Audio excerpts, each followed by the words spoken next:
For more than 20 years, StrikeForce Technologies has been developing proactive cybersecurity solutions for consumers, small to mid-sized businesses, also enterprise companies, and now the company looking to the next generation of cybersecurity in an industry that is changing and becoming more important to our day-to-day lives. So with me is George Waller, Executive Vice President of StrikeForce, also founder of the company.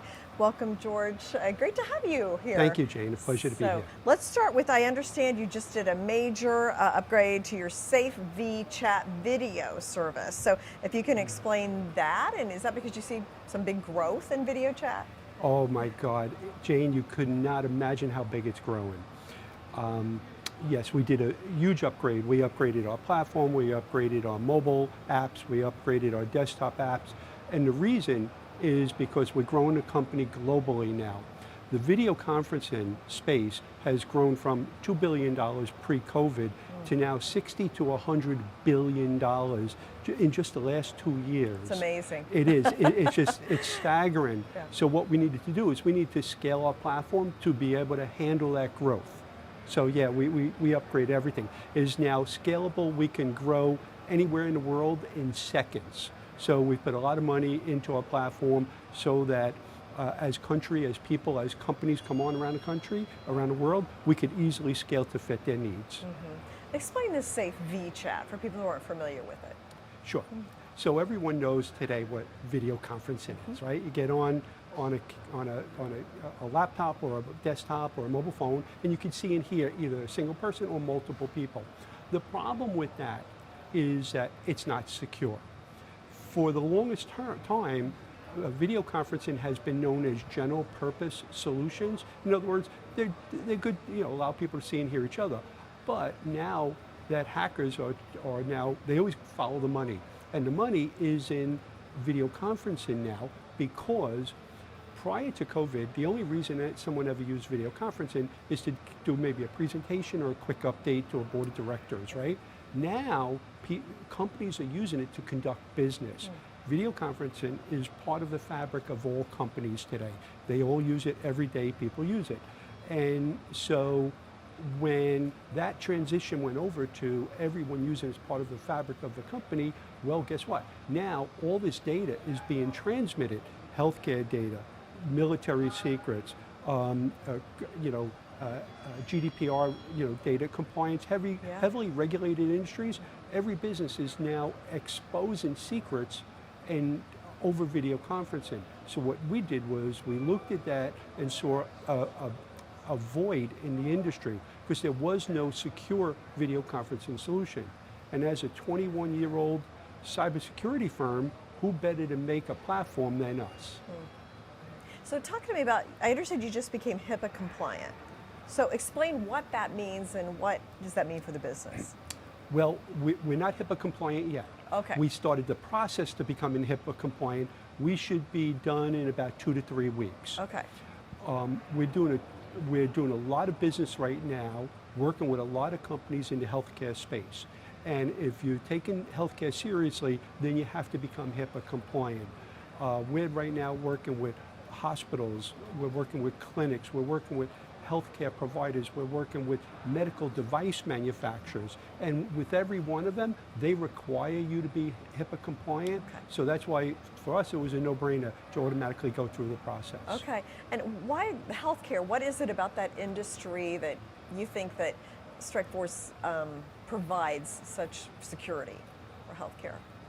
Well, if you look at telehealth today, as just one example, in telehealth, all these doctors are able to see patients without a patient having to come out of their house. We all did it through COVID, right? We got on the phone, in 2 seconds, you talk to a doctor, either prescribe something, you told them what was wrong. This new method of being able to communicate instantaneously over the phone or over the computer is part of the fabric that everyone recognizes, and they realize that that is the future. So what we did was we started looking at healthcare first because we saw the growth of video conferencing in healthcare. Doctors are now, for example, they're able to, we're working with a medical cart manufacturer, that nurses that go from in hospitals from room to room. Well, now a nurse can bring in a cart, do a bladder scan, but in 2 seconds pull the doctor up on a video conference with the patient while they're still in the bed, and the nurse can, and he can see nurse after, patient after patient after patient. He doesn't have to travel around. He doesn't even have to be in that city or state. That's the beauty of it. So with those types of opportunities, we saw it, we saw a huge opportunity for us to, really take healthcare and put initiative behind it, put time, money, people behind specifically working in the healthcare industry. Yeah, and I know last time we talked, you were on a hiring spree. You're starting a hiring spree. So where does that stand? Oh, well, let me just say this.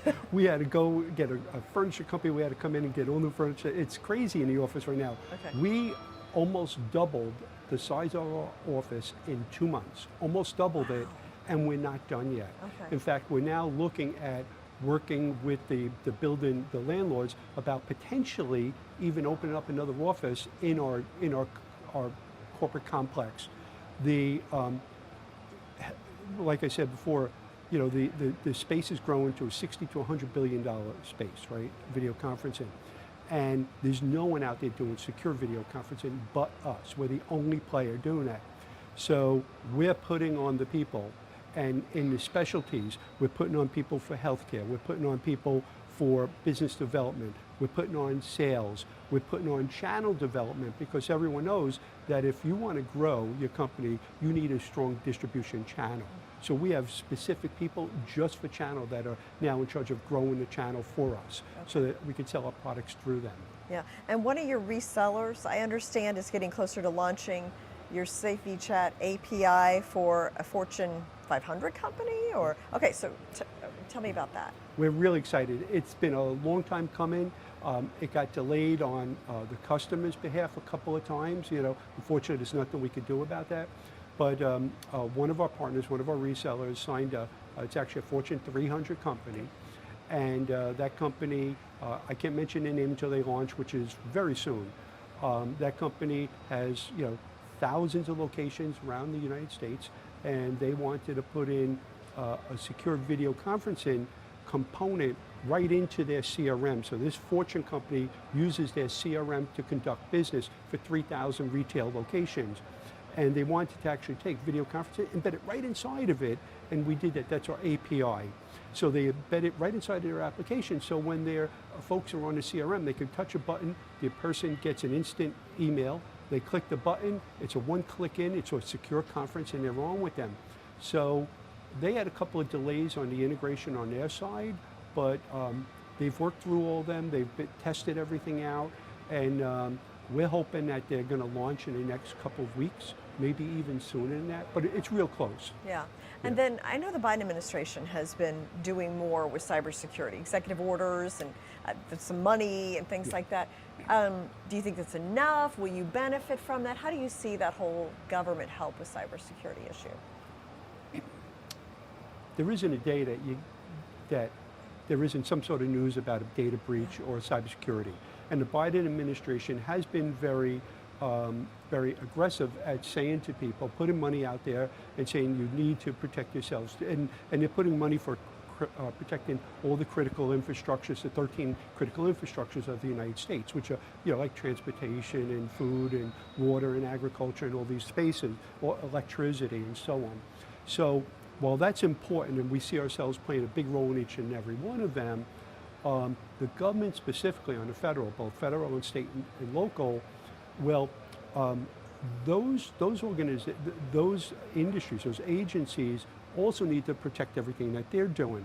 So what we've done is we've actually went out and started discussions. We are now in discussions with several government contractors, several government integrators, and a couple of government distributors. And those will be our point, off into the government, because those people are, those organizations actually have feet on the street that work within the agencies, that know the bids that are coming out, that know the bids that are expiring next week, next month, 2 months, and that they can now introduce our technology. So extensively, they become remote salespeople for us. In each of these organizations, they have many area that they can take our technology to. And it's not only that. One of the things that we're also very excited about is we are going through a GSA listing, which is important because you have your products listed on the government website, so an agency can look and just buy right off of that website. And we're also going to get FedRAMP approved, and that's basically when you have a cloud-based solution that government has to authorize that, so we're going to go through that process as well. But we could be integrated today into any government agency's application, and that's really the exciting part, because just like every business is using remote access or video conferencing for that hybrid worker, well, the government's no different. People are working from all over the place. They're working for other countries. Think about all the people that we now have, in Ukraine and especially where disaster, and catastrophic happenings are going on, like around the world. So being able to have video conferencing set up for that is very important. So the government for the internal workers, and then for the external workers like FEMA and disaster recovery and relief help and stuff like that. So there are so many agencies that feed into that need video conferencing, and you need to do it securely. And we're the only cybersecurity company in the world that built a secure video conferencing platform, and no other platform out there in the world was built by a cybersecurity company. So we feel that we have a huge advantage over everyone else. We know how to protect data. We now know how to protect video conferencing. Okay, interesting always, George. Thanks so much for coming in and bringing me up to date on where StrikeForce is. I appreciate Thanks. you having me, Jen. Thank you.